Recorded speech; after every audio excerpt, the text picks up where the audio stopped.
स्वयंपाकात स्वादाची जान, डीएम मसाले तुमच्या घराची शान. छत्रपती शासन महिला गृह उद्योग कबनूर इचलकरंजी घेऊन येत आहेत अस्सल परंपरेची मराठमोळी चव म्हणजेच डीएम मसाले. मटन मसाला, चिकन मसाला, धणे पावडर, गरम मसाला, बिर्याणी मसाला, तिखट चवदार मसाले आणि चटणी म्हणजेच डीएम मसाले.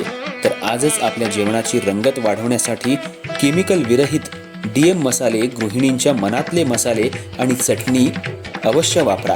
डीएम मसाले महिला बचत गटाद्वारे करणारे स्वच्छ माफक दरामध्ये म्हणजेच डीएम मसाले. संपर्क दिव्याताई मगदूम, मोबाईल 91 30 80 22 55.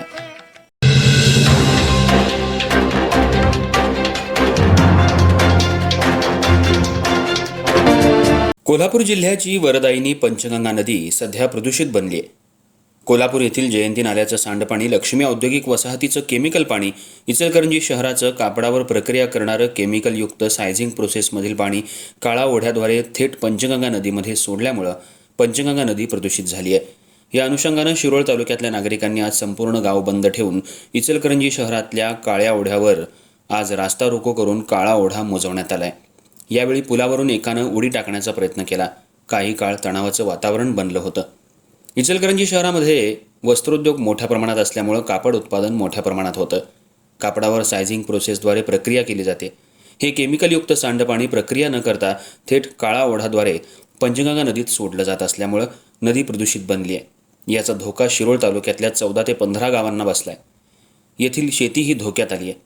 वारंवार जिल्हाधिकारी, प्रदूषण नियंत्रण मंडळ, इचलकरंजी महानगरपालिका, प्रांत अधिकारी यांना तक्रारी देऊन बैठका घेऊन सुद्धा याकडे कुणी गांभीर्यानं लक्ष दिलं नाही. या अनुषंगानं पंचगंगा बचाव कृती समितीच्या वतीनं आज इचलकरंजी शहरातल्या टाकवडे वेस इथं काळा ओढ्यावरती रास्ता रोको करून शासनाचा निषेध व्यक्त करण्यात आला.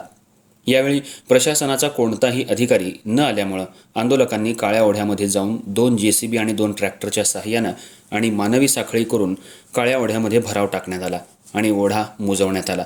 यावेळी आंदोलन अंकुशचे कार्यकर्ते आक्रमक झाले होते. मानवी साखळी करत काळ्या ओढ्यामध्ये दगडही टाकण्यात आले. ज्या ठिकाणी महानगरपालिकेनं काळ्या ओढ्यामध्ये चेंबर केलंय त्या ठिकाणी भराव टाकण्याचं काम आंदोलकांनी केलंय. कोणताही अनुचित प्रकार घडू नये यासाठी पोलिसही घटनास्थळी दाखल झाले होते. पंचगंगा नदी ह्या औद्योगिक वसाहतीमुळे प्रदूषित झाली आहे. अशा उद्योजकांवर कठोर कारवाई करावी. जे केमिकलयुक्त पाणी थेट नदीमध्ये मिक्स होते त्यांच्यावर गुन्हे दाखल करण्याची मागणी आंदोलकांनी केली आहे. जर काळ्या ओढ्यामधून प्रदूषित पाणी बंद झालं नाही तर इचलकरंजी शहराचा पाणी पुरवठा करणारे मजरेवाडी येथील पंप बंद करण्याचा इशारा आंदोलकांनी दिला आहे. इचलकरंजी शहराला मजरेवाडी, कुरुंदवाड इथून कृष्णा नदीतून पाणी उचललं जातं आणि पाणी पुरवठा केला जातो. आम्हाला केमिकलयुक्त पाणी पंचगंगा नदीद्वारे देत असाल तर तुमचं पिण्याचं पाणी बंद करू असा इशारा यावेळी आंदोलकांनी प्रशासनाला दिलाय. यावर लवकरात लवकर पंचगंगा प्रदूषण मुक्तीसाठी पावलं उचलावीत अशी मागणी आंदोलन अंकुशच्या वतीनं करण्यात आली. या आंदोलनावेळी पंचगंगा मुक्तीचे पदाधिकारी मोठ्या संख्येनं उपस्थित होते.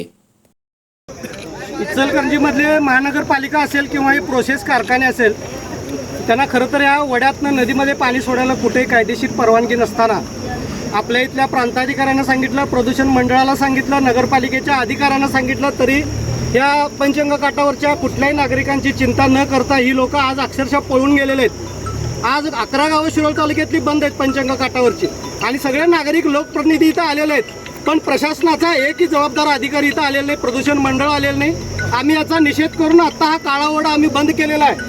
आता JCB या लागलं, इथून पुढच्या काळामध्ये एक थेंब सुद्धा पंचगंगेमध्ये येणार नाही अशा पद्धतीची आम्ही आता व्यवस्था करून जाणार आहे इथं. पण परत जर हे कोण काढलं तर त्याच्या घरात येऊन बसणार आहे आम्ही सगळी गावं घेऊन, एवढं त्यांना लक्षात ठेवा. पाणी बंद करा. अरे या प्रशासनाचं करा.